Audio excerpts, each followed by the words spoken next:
Seeds of jealousy. The tall stranger stood in the middle of the trail, his dusty black boots stuck into the ground, his shoulders tense.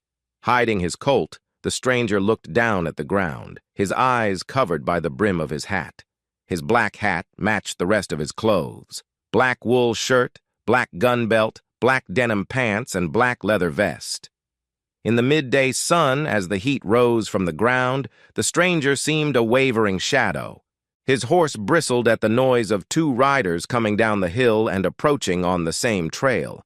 Snorting, the stranger's horse whipped his head around, his eyes following the approaching riders. "Mister, you're standing in the middle of the road. Could you move a little?" The rider waited for the stranger's answer, resting his hand on his six-shooter pistol. "What do you think, Blair? Have you seen him before?" his companion asked. "Yeah, Dex. I've seen him before," the one called Blair said. He stared at the man in black, his right hand carefully removing the leather strap from the trigger guard of his dark blue Colt. "Okay. Who is he?" Dex hissed, concern in his eyes. "It's Chase Sanborn," Blair muttered, his hand hovering over the polished grip of the gun. "Good God!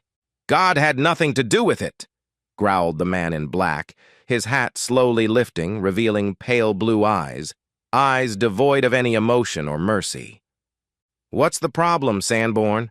Blair asked, keeping his eyes on the stranger's hand at the gun. "Do you know a man named Jim Bartlett?" Blair closed his eyes for a second. "Yeah, I know him. Dex and I used to work for him, before he sent us packing, wrongly accused us of deliberately losing part of his herd." "He's dead." "How?" "You should know you killed him," Sanborn said. Dex's eyes widened, and Blair stared at the dark-haired man. "Damn it, I did it! When he told us to walk away, I was relieved. Bartlett was an angry, embittered old man. Angrier than a cranky sidewinder."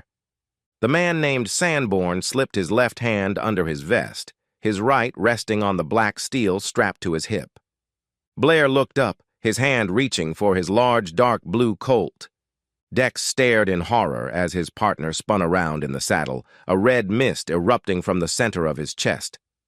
"Blair!" he screamed, grabbing for his gun. Two .45 caliber bullets lifted him from the saddle. He landed in a cloud of dust in the middle of the trail, not far from the lifeless body of his comrade. Chase Sanborn stood motionless, staring at the carnage he had caused. He looked intently at the two men. Their horses had galloped away after the shooting, and now both bodies lay across the trail, Blair's gun clutched in his hand. Dakota snorted, his left front hoof scratching on the dirt. Sanborn turned and headed for the stallion. Without looking back, he grasped the saddle bow with his left hand, slid his left foot into the stirrup, and slid into the black leather saddle. He wasn't worried about the two corpses. It was a well-trodden path. With a loud snap and a twist of the reins, horse and rider galloped away. "Why don't you get your nose out of that damn book and help around the house?" she squealed. "At least take out that garbage. Sometimes I think you love books more than you love your wife." Jack sighed and thought, "At times, dear wife, at times," and put the book away. "Damn, woman, you're in rare form for a Saturday afternoon. I usually manage to read a couple chapters before you start screaming." He rose from his chair, staring at the novel he'd been devouring for the past 2 days. "Good reading," he reflected. "Gotta keep going." As he entered the kitchen, he heard M, short for Emma, fiddling around in the living room, moving furniture and everything else around to clean the house. He wrinkled his nose at the rattling and the sound of breaking glass. Indeed, a piercing shriek crashed into his skull. "Oh, God, no!"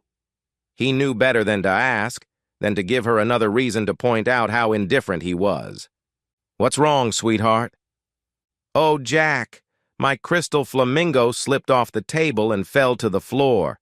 It's shattered," she exclaimed. She was kneeling on the tiled floor, holding the largest remaining piece in her hands. Inwardly, he smiled.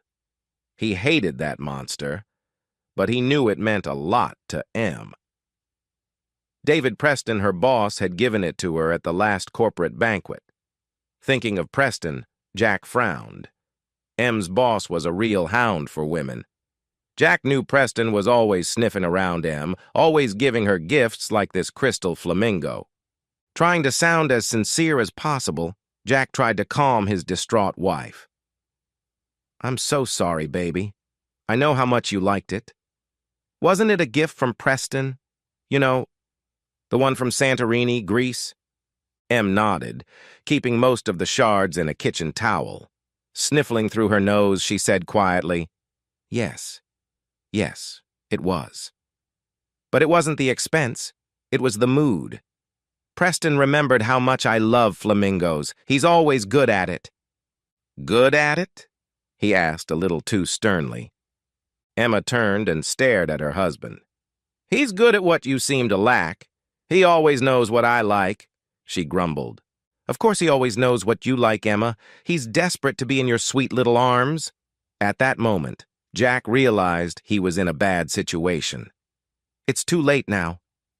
Emma's eyes narrowed so much that Jack could barely see those precious green irises, her face taking on an ugly reddish-yellow hue that almost blended in with her red hair. "You asshole, you jealous asshole. You never liked David, you never gave him a chance.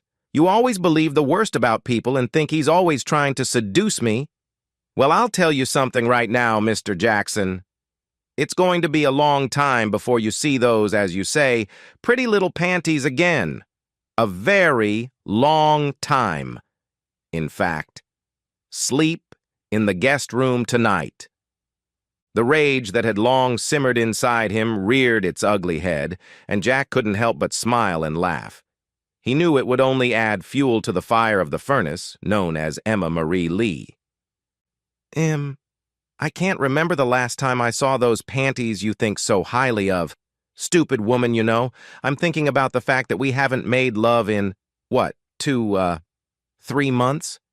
I don't think we've made love in the last 6 months. Maybe someone else was the lucky recipient of your latent affection. You sure aren't getting anything from your loving husband now, are you? And God knows I've tried." Jack grinned and continued. "A guest room? I don't think so, sweetheart. As a great philosopher once remarked, don't do it. If you don't want to sleep with your husband, you can. Move into the guest room." Staring at her husband, Emma blinked, her face pale and quickly losing the red blush of anger. Her eyes widened, revealing those beautiful dark emerald eyes that Jack loved so much. A tear appeared in the corner of her right eye as she realized what her husband had just said. He had never spoken to her in this manner before, and she was shocked at his anger and resentment. Then the realization of what he had just accused her of hit her, and she jumped up, ran out of the room, and ran down the hall. A few seconds later, Jack grimaced when he heard the bedroom door slam and wondered for a moment if she'd locked herself out. "Why couldn't I just keep my big mouth shut?" he wondered. "I can see why, you idiot. This has been going on for far too long," he replied hoarsely to himself. Soon he calmed down enough to contemplate a very unpleasant thought. She did not deny it. She did not deny the accusation of adultery. Suddenly his heart dropped as he became anxious, which meant no denial. Jack sat down and contemplated his next move. His wife was in the bedroom, no doubt crying her eyes out, and here he was wondering what would happen next. At that moment, it occurred to him that his wife hadn't actually said she was cheating on him. Jack stood up and walked down the hallway. He saw that their bedroom door was open and assumed that she must have run to the guest room. However, that door was open as well. But the bedroom door of Amelia, their eldest daughter, was closed. Walking quietly to the door, he listened and heard his wife sobbing. Knocking gently, he spoke softly. Could we talk?" Emma sniffed her nose and mumbled hesitantly, "Please leave me alone." "Yay. I'll be fine. Just give me a few minutes." As angry as he was, it broke Jack's heart to hear her speak so sadly, so miserably. "Then it's okay. If and when you want to talk, let me know." There was no answer, and he turned to leave as she continued to cry. It was about 6 in the evening when Emma went in search of her husband. She found him sitting next to his desk in the garage with the door open and Jack watching the surroundings. She stood in the doorway and looked at her husband sitting there. He had that look she knew so well. He was deep in his thoughts, and who knows where he was at that moment. She dreaded the answer. "Jack?" she called out in almost a whisper. Jack turned and looked at his wife, and a deep sadness came over him like a great wave crashing onto the beach. He knew he loved her more than anything in the world, and despite their problems, he treasured this woman. "Yes, Em? Can we talk now?" A lazy, crooked grin spread across his face, and he nodded. "Sure. Why not?" She couldn't help but smile at the man she'd married 21 years ago, just as handsome but with a few wrinkles around his eyes and a little more gray on his temples. Jack's deep brown eyes had always been mischievous, humor and love shining in them. Oh, why couldn't he have been more attentive to her needs, like David? She thought. Thinking of David Preston made her blush, feeling guilty. Jack noticed the guilty look flashed across her face. Why should she feel guilty? He slowly got up from his stool and walked over to her. Emma noticed the change in his eyes and became nervous. Maybe now wasn't the right time for them to talk. "Well, let's get this over with," Jack said. He had expected the worst. "Okay," she replied timidly. Together they walked out to the backyard where she sat on a covered swing the length of the couch. Jack looked at her and asked, "Would you like some coffee?" Nodding, she smiled and replied, "Sounds good." He went inside, turned on the coffee maker, and as he waited, he carefully watched his wife sitting on the swing, slowly rocking back and forth. Looking at Em sitting on the swing, Jack thought of the girls. They were both in school. Emilia had followed her mother's example to Berkeley, and Jackie was attending Washington State University. Since the girls had left home, the family had become tense. Jack was immersed in work, and Emma was also more involved with Preston and Sons, a prestigious law firm specializing in civil law and big business. Emma was the personal assistant to Douglas Emmett Preston's son, David Preston. Tall, blonde with dark gray eyes, he had the confidence and predatory instincts to become a very successful civil attorney. And Emma was his latest prey. Jack was sure of it, even if Emma didn't believe it. He knew she could be so naive at times. There was growing friction between them as she became more and more immersed in her work, and Jack could see his wife growing more distant every day. Jack poured coffee into 2 cups and took them outside, giving one to his wife. "Thank you," she whispered, taking the hot cup. "Any time," he replied, and she looked at him for a moment before shifting her gaze to the mass of purple, red, and orange bougainvillea growing along the back wall. Jack sat down on a stool next to the swing and waited. Sipping the hot black brew, he stared up at the sky, watching the lone jet leave a wide white trail of steam across the vast blue sky, the only speck in its expanse. "Jack." "Yeah." "I'm sorry." Jack swallowed and looked into his coffee, a thin trickle of steam rising from the dark brown liquid. "What are you talking about?" She closed her eyes and sipped from her cup before answering his question. "For making you think I was cheating." "I didn't. Well, not physically, I guess." "Not physically?" She turned and stared intently at her husband, looking into his deep brown eyes. "I've never had sex with him, but I've, been with him." Jack didn't say anything, just watched the many expressions flicker across her face. She'd never been good at hiding her feelings. "He's asked me out to dinner several times. The last 2 requests I accepted. You were in Anchorage at the time. Do you remember the 3 weeks you were gone?" Jack nodded. Coincidentally, it had been 3 months ago when he'd noticed the chill appearing between them.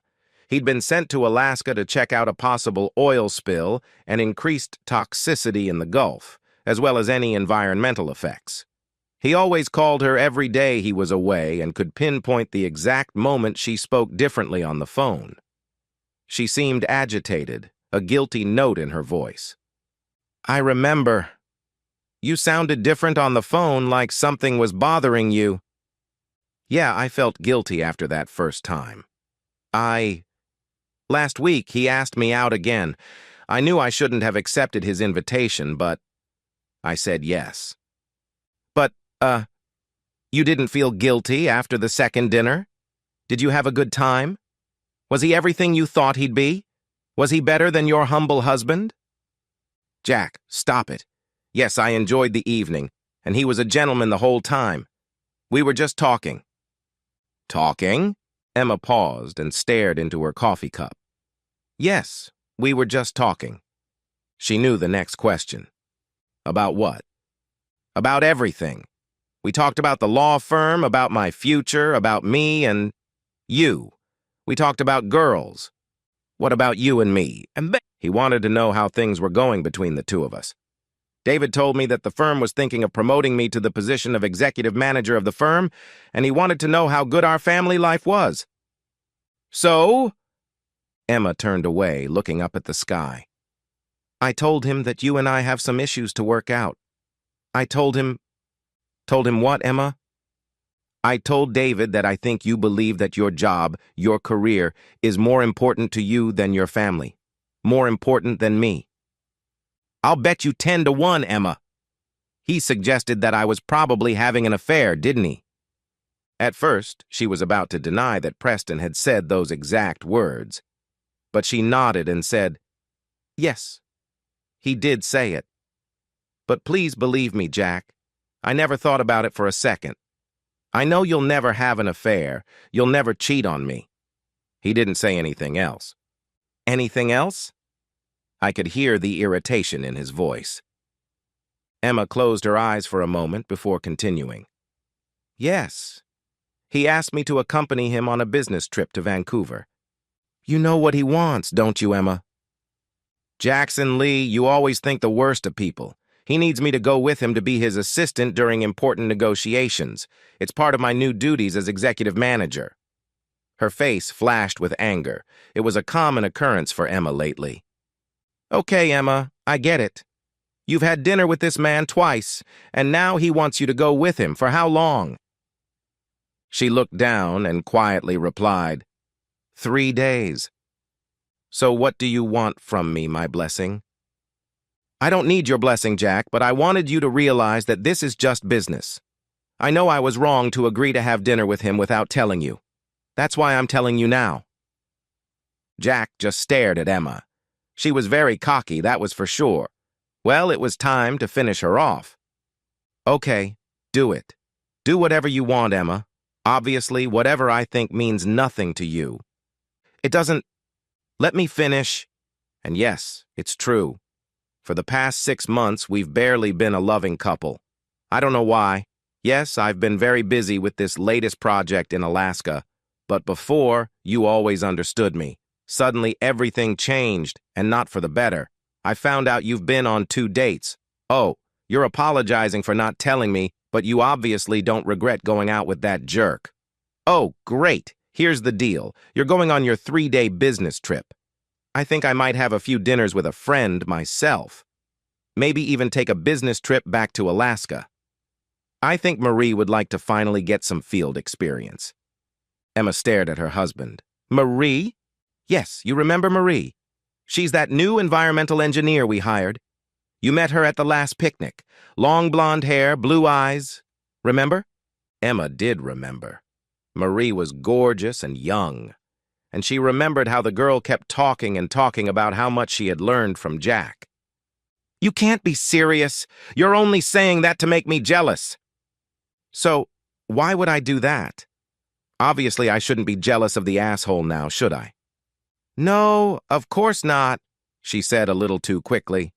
All she wanted was to be alone with herself and enjoy the attention of a man who knew how to treat a woman. She wasn't going to do anything but have dinner with this man.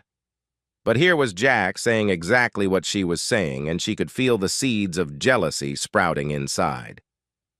All right, if that's how he wanted to play it. All right. Do what you think is best, Jack. I'm leaving this Friday, and I'll be back Monday. Wow, a little early, Emma. Not much for advance notice. Ah? Do me a favor before you go on that business trip? What? Make sure you're up to date on birth control. I don't want to feed someone's little mouth. And make him use protection. You don't want to catch any diseases. Boiling with anger, Emma finished her coffee and stood up. I'd better start packing my things. She grinned wryly. Jack didn't answer. He watched as his wife entered the house. Boiling with anger, he stayed outside. Without warning, he roared and hurled his coffee cup at the wall, shattering the china into pieces. Chi! Thursday night was Arctic in the house. It didn't matter that it was midsummer with typical California weather, warm and windy.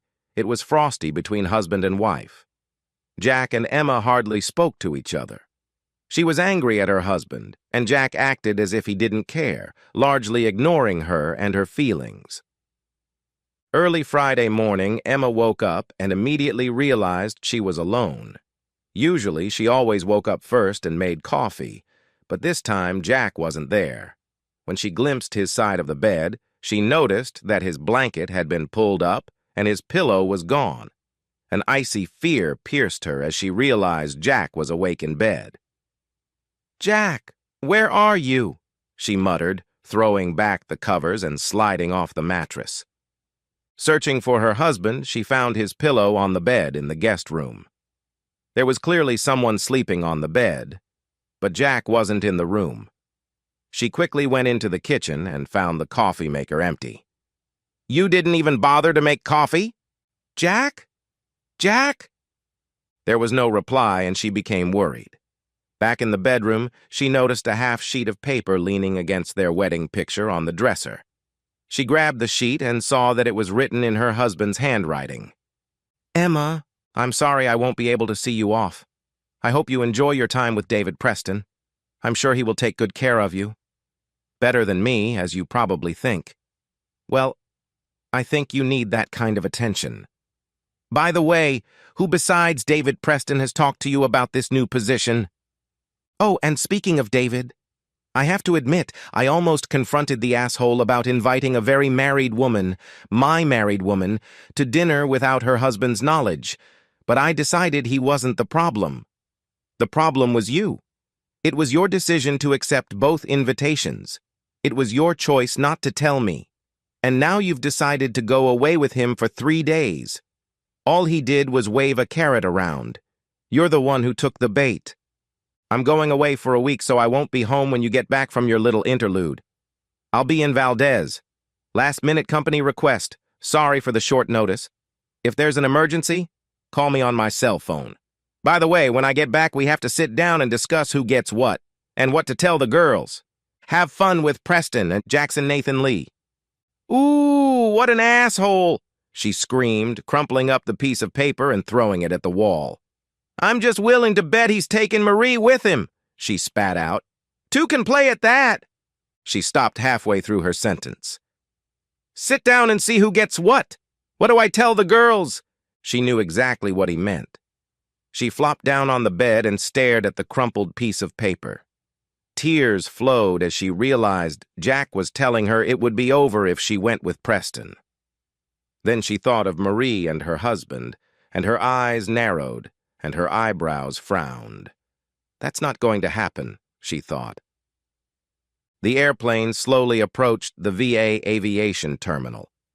As soon as the plane came to a stop, Jack and Marie gathered their carry-on luggage and jumped out of the 12-seat plane. Half an hour later, they were standing in the lobby of the Best Western Hotel. Marie stepped aside as Jack checked in at the front desk. When he returned, he handed her the key and grabbed her luggage. Entering the elevator, they headed for the room. When Marie got off on her floor, Jack watched her walk out, dragging her travel bag behind her. He wondered how she would act tomorrow. They were to explore the waters of Port Valdez through Valdez Strait, which flowed into Prince William Strait, so it promised to be a long and busy day. Later, sitting in a chair by the hotel room window, he looked out over Port Valdez. "It's really beautiful here," he thought. An image appeared in his mind, Emma looking at him with her green eyes. "Why?" he muttered. "Why would she do that?" "Marie, take the bucket. Make sure it's strapped down before you collect samples." Marie Lasson nodded and, biting her lower lip, lifted the heavy bucket from the swaying deck and shuffled to the railing, dragging the nylon rope behind her. "Ready?"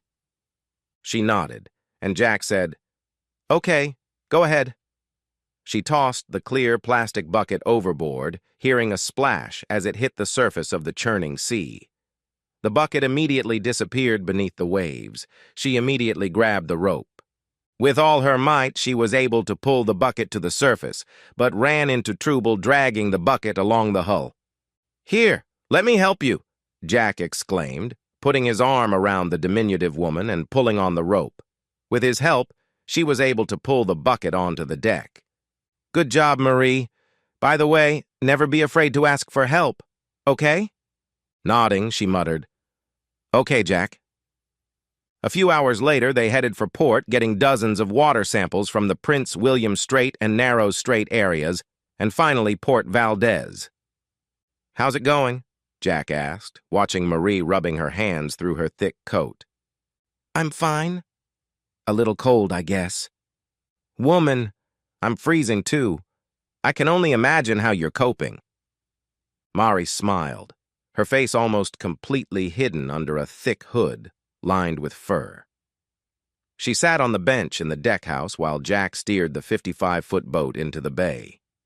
He stared intently at the shoreline of the strait as he steered the vessel. Her naked cheeks flushed brightly as she breathed in the cold air. When she exhaled, she saw a vaporous mist of breath drift off her lips. Jack looked back at her and said, "We'll be back at the hotel soon. Just think about enjoying a nice hot spa." "I can't wait, Jack," she wheezed. And she really couldn't wait. All she could think about was being with Jack Lee. She knew he was married, but at the moment she didn't care. Jack and Marie had become close friends, and she knew that there were constant problems between Jack and his wife. She had noticed that for the past 3 weeks he had been quiet, not as happy and cheerful as he used to be. Then, all of a sudden, he had to go to Alaska and survey the surrounding waters for oil spills and toxicity levels. She was surprised when he asked if she wanted to do some field work, and she quickly jumped at the chance to accompany him. Maybe this was the time when she would finally be able to crack his stone exterior. God knows she'd already tried, but he never took a hint. A smile slid across her frozen lips as she thought, maybe tonight is the night. Securing the boat, they collected the samples and placed them in the lab before returning to the hotel. Once back, Mary and Jack entered the elevator, the doors closed, and they began to ascend. "Jack." "Yes, Mary? Am I attractive?" "What?" Caught off guard, Jack could only stare at this gorgeous creature. She wasn't just attractive, she was downright dangerous. Yes. Yes. You're very beautiful." "Are you sure?" He could see the longing in those big blue eyes. "Yes, Marie, you're a very beautiful girl. In fact, a beautiful young woman." She moved closer to him. Her large parka was unbuttoned, revealing a taut body beneath a thick sheath. "Do you find me pretty?" He knew where this was going. To himself, he smiled. If he hadn't been married, he would have done anything to have this incredible creature look down on him. But he was married and he still loved Emma. "Marie, I find you extremely attractive and very dangerous to an old married man like me. I know things haven't been going well between you and Emma lately, Jack. I want you to realize that I'm here for you anytime, anywhere, any way you want me to be. Jack, I really like you, and I find you very, very attractive. I'm not asking for a commitment. I just want you to know that, I'm here for you."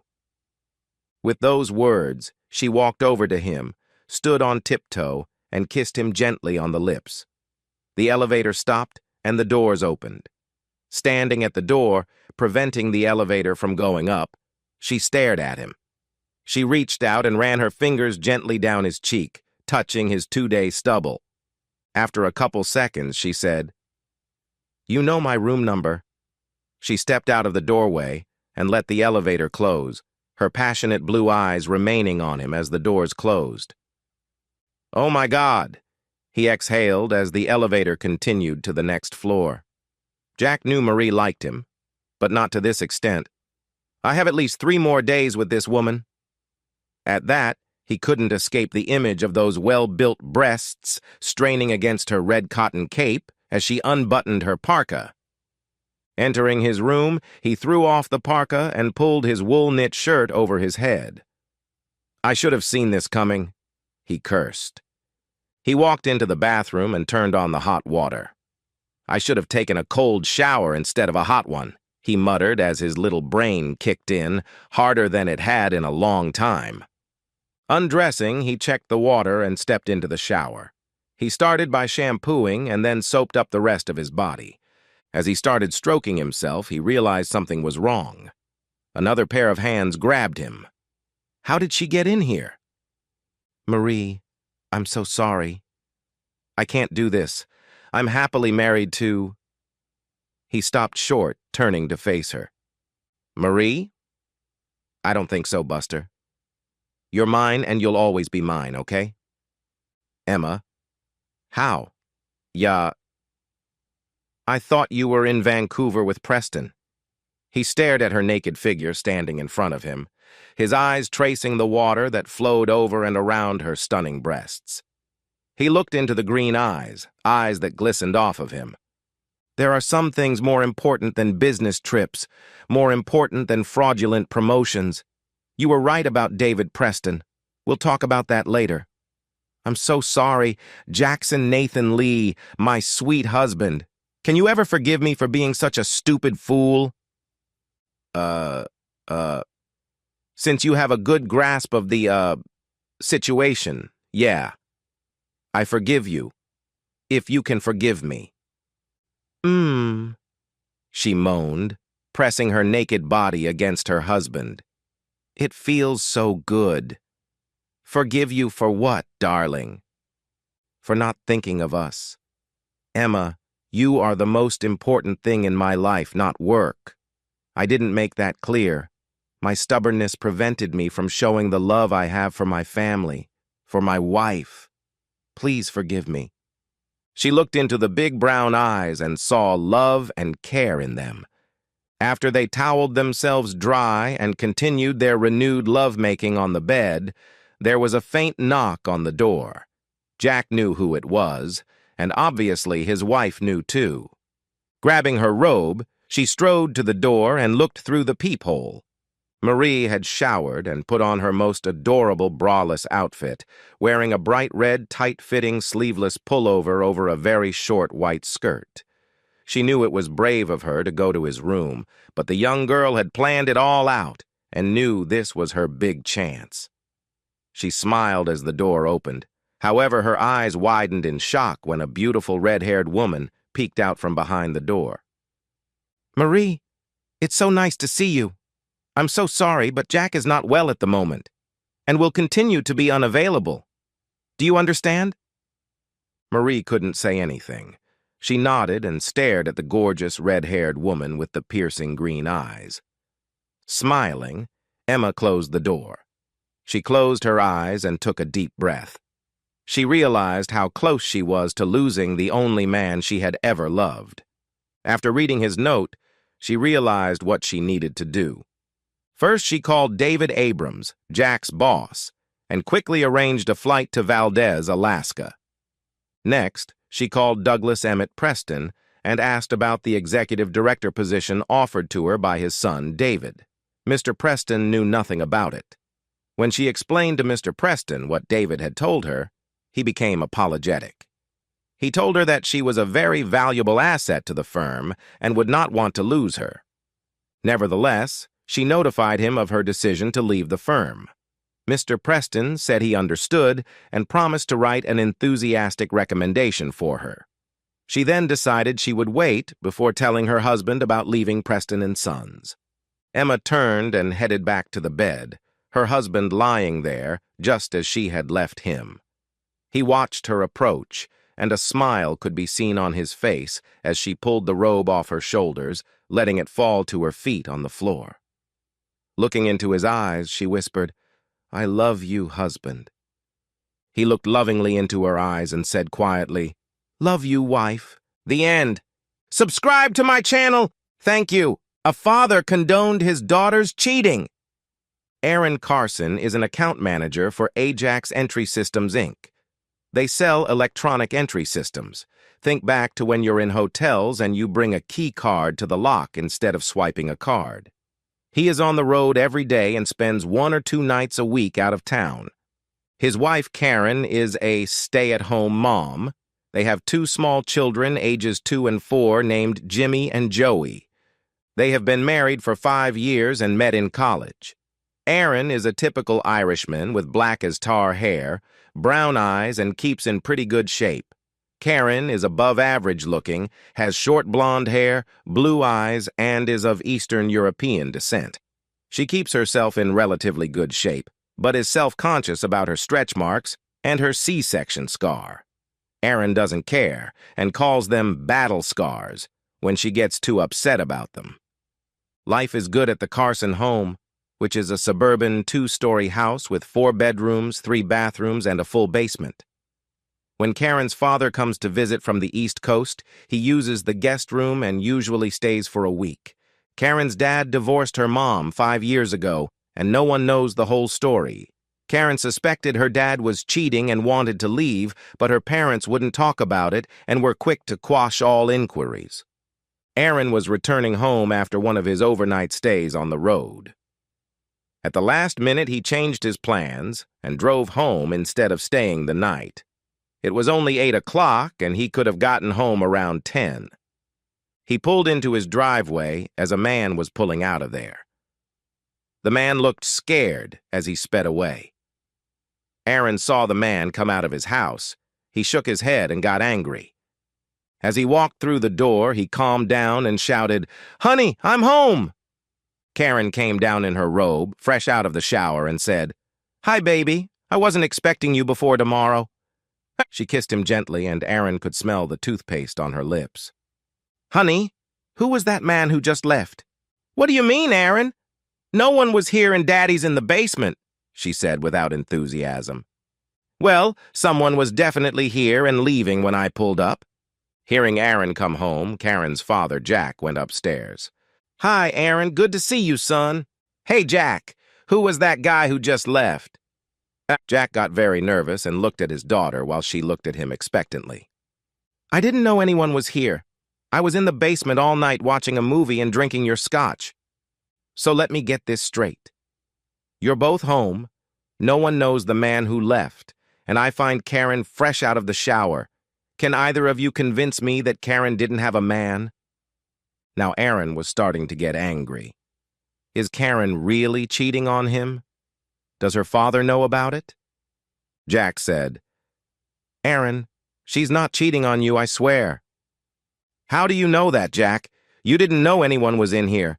The basement's pretty soundproof, especially in relation to the bedroom. She could make love to this guy, and no one but the kids would hear." Karen cried and tried to justify herself. "Daddy, tell him, please. I can't let him think I cheated on him. Please, Aaron, I'm not having an affair, I swear." Now hysterical, she looked back at her father, who collapsed in his chair. "Aaron, this guy was here for me. He's the chaperone I hire when I'm in town." Aaron yelled, "Bullshit! Baby, it's true. That's why he and Mom broke up." "It's true, Aaron, I'm a different orientation." Aaron sat down on a nearby couch in shock. As he tried to make sense of his father-in-law's confession, he thought about what he knew. It would make sense of her parents' divorce. Could this be a long-standing family secret? Karen obviously knew, but why hadn't she told him? Aaron, honey, say something, please.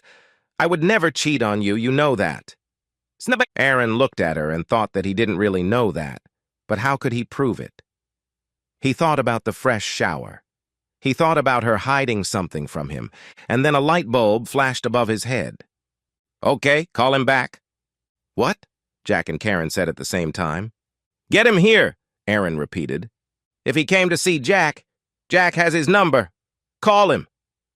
She seemed startled as she and Jack looked at each other with confused eyes.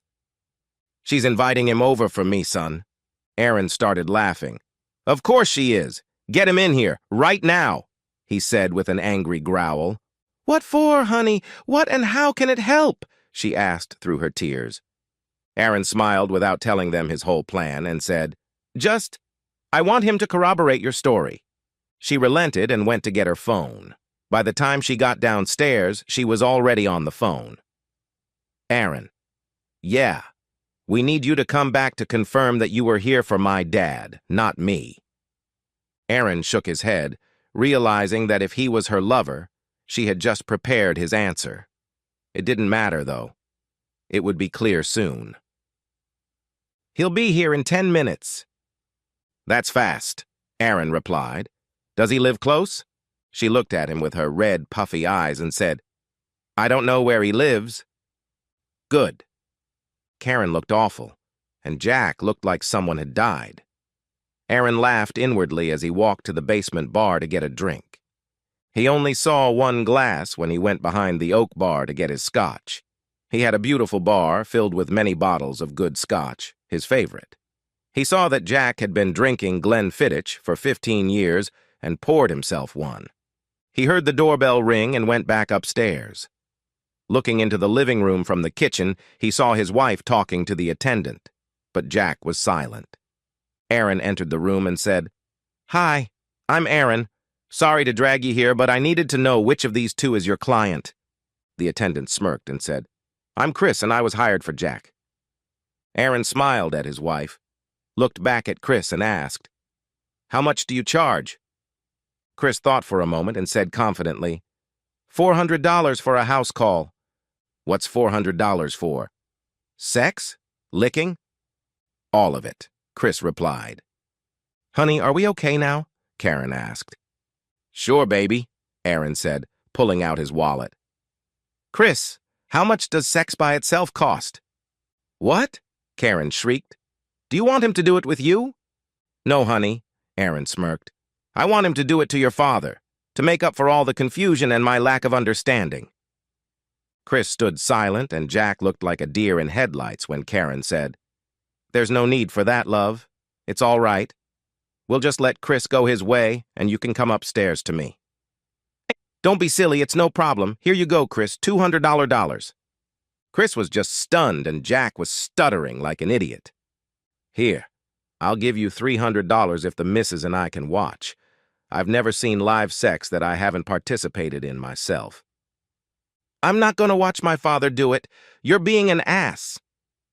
Karen, if he doesn't do it with Jomu right now, I'm going to kick his ass and your father's ass for lying to me. What would that be? Jack said shyly. It's okay, honey. It has to be done. Chris turned his head and looked at Jack so fast that Aaron thought he was dizzy. Jack walked over and snatched the scotch out of Aaron's hands and drank it in one gulp.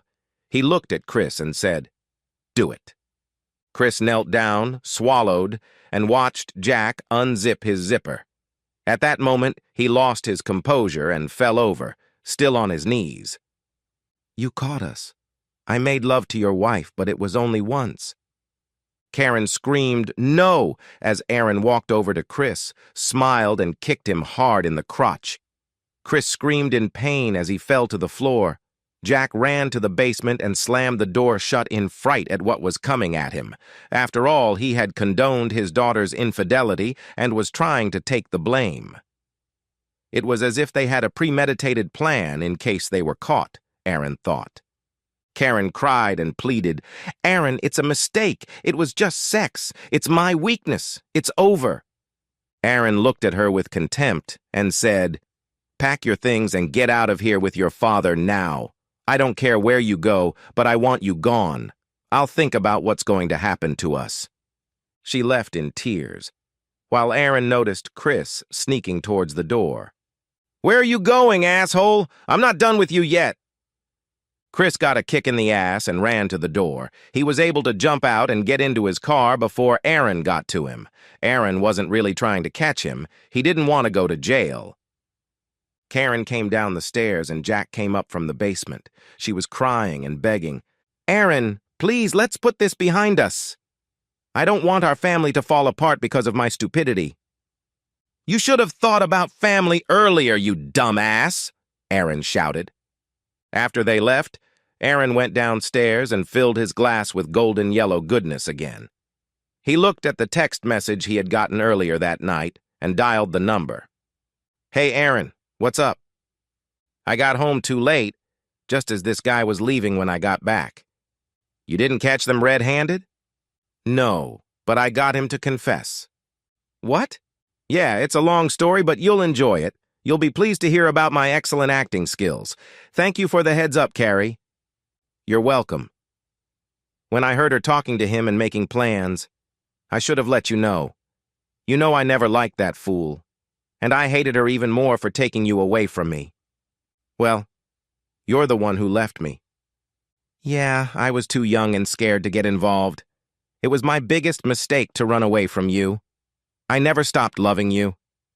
We can settle this later. I need some rest. Good night." "Good night, Aaron. Stay in touch." Aaron smiled, remembering the call from his ex-girlfriend that night telling him he had to come home because his wife had invited her coach. Karen hadn't realized that she and Chris were talking quite loudly at their table at the health club's cocktail bar, and she certainly didn't know that the pretty red-headed girl sitting behind her was Aaron's ex-girlfriend who was regretting breaking up with him. Turning off, Carrie mentally prayed that Aaron would divorce this cheating woman and she would get a second chance. 5 days after being caught cheating on her husband, Karen was walking down a long hallway in the emergency room wing of St. Alexander Hospital looking for room 7A. She took a deep breath and walked in. "Hi, Daddy." "Hi, Karen. Any news?" "Yeah, but first tell me about yourself." "Well, they don't think I'll have any permanent damage to my testicles, thank goodness, and now I'm just waiting for my arm to be x-rayed before they put a cast on it." "Are you in a lot of pain?" Karen asked, suddenly feeling guilty. "It doesn't now. They put me on something, but it used to hurt like hell." "Are you going to call the police, Dad?" "They were already here. They got a call from the hospital when I told them what happened." "So they're arresting Aaron?" "God, no, I would never take him away from the boys. I told them I got jumped by a black guy who wanted my wallet. Anyway, it's my fault. I should have knocked some sense into you when you initiated me into your little plan.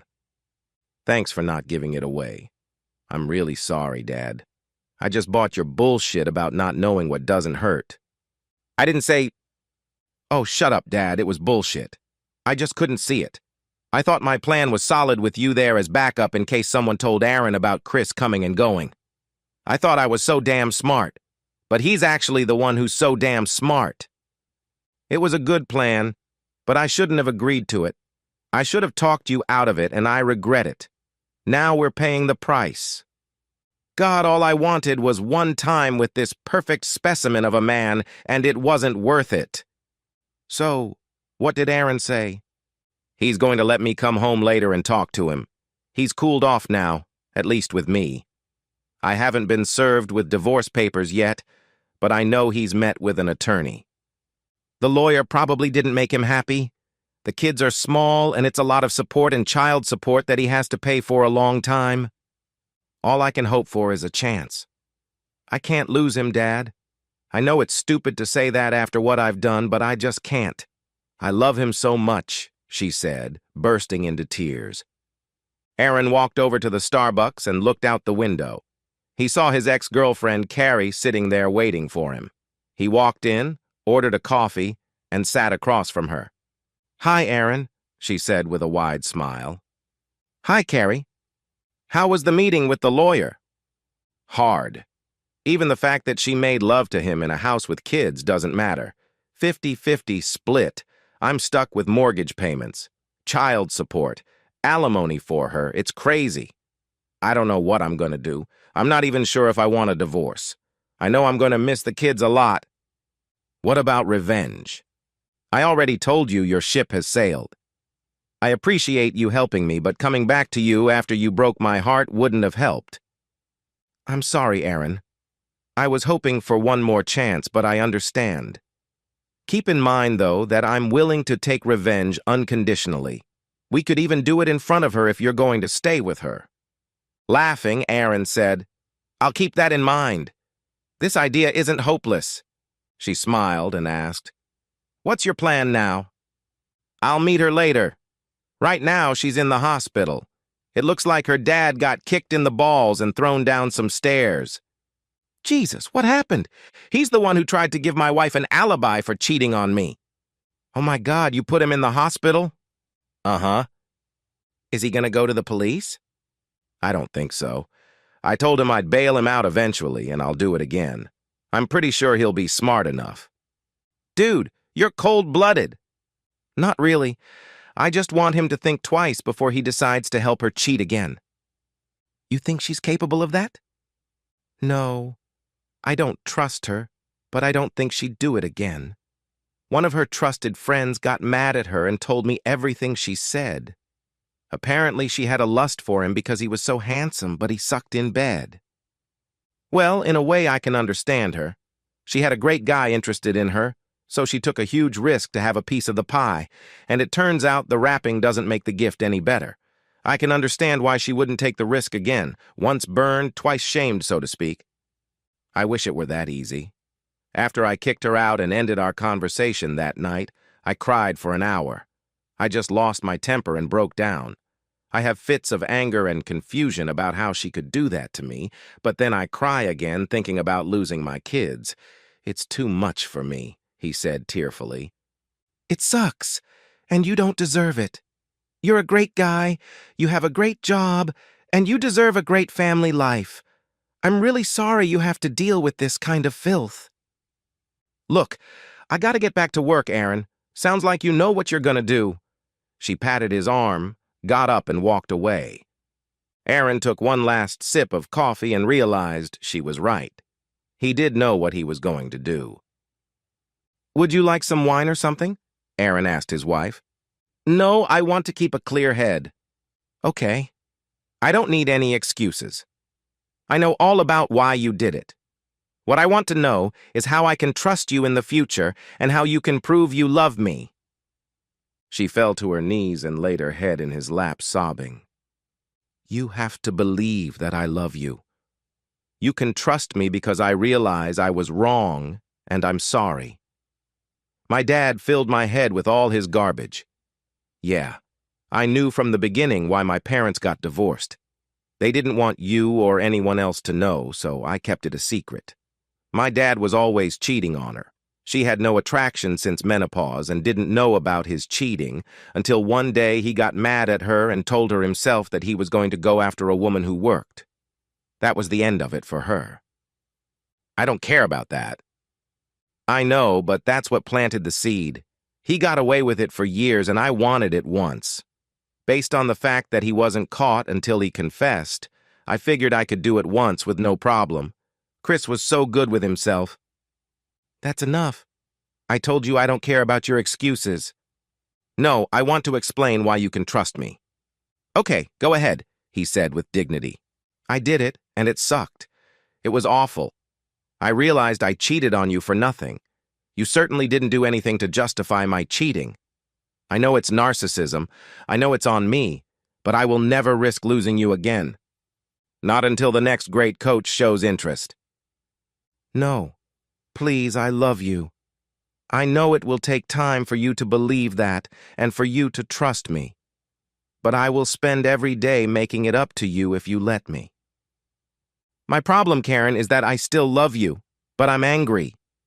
I don't want to lose my kids and be a weekend dad because you can't keep your legs together. Aaron, please give me a second chance. She burst into tears again, and he pulled her to him and let her cry on his chest. He was beginning to give in to emotion himself, but he pulled himself together. "I'll take you back on one condition." "Anything. I get revenge sex." "Oh, you said anything." "Okay, but please let this be the end. We'll call it even. I don't want you holding this over me. We need a fresh start." "Take your time. You haven't heard the details. You have to watch. You have to feel the humiliation and anger I felt." She cried again and hugged him.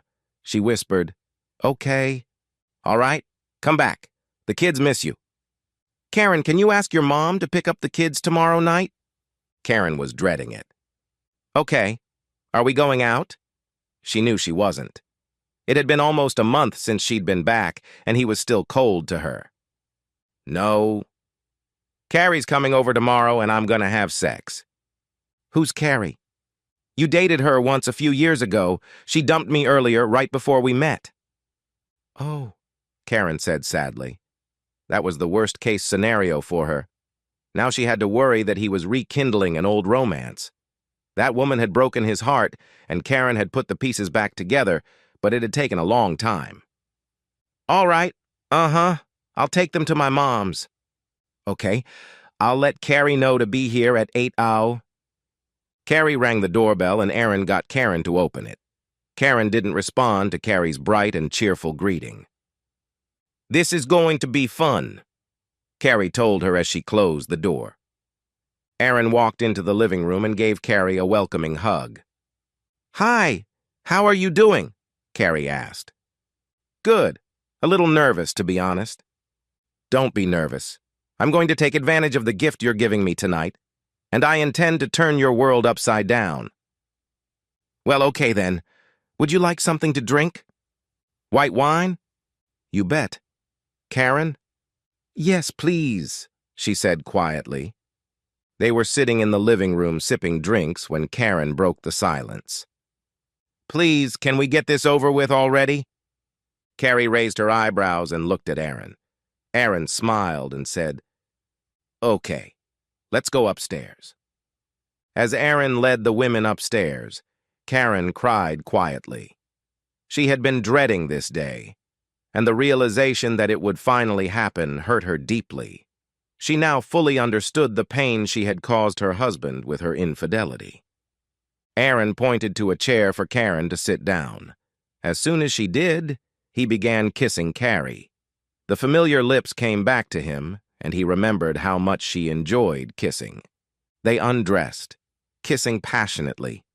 Karen sobbed as they lay on the bed and kissed. Looking at Karen, she said, "You really are a stupid fool to risk losing that talent." Karen watched in disgust as her husband made love to his ex-girlfriend.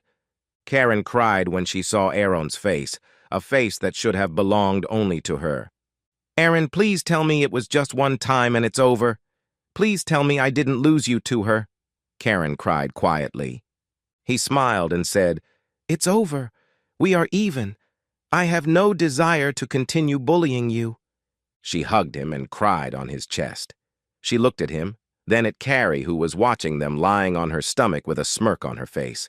Karen said, "You can keep that load. Get out." 2 months later, Carrie was running on the treadmill when she saw Chris walk up to her. He smiled and said, "Hey, pretty lady, can I buy you a smoothie?" Carrie stepped off the treadmill and looked Chris straight in the eye, hitting his crotch with her knee as hard as she could. As Chris lay on the floor squirming in pain, she kicked him twice more and said, "That's for married women, asshole. Thanks for giving me the opportunity to avenge Aaron and Karen." She spat at him as she walked past and smiled at the group of ladies who witnessed her actions. "Stupid predator!" The end. Subscribe to my channel. Thank you.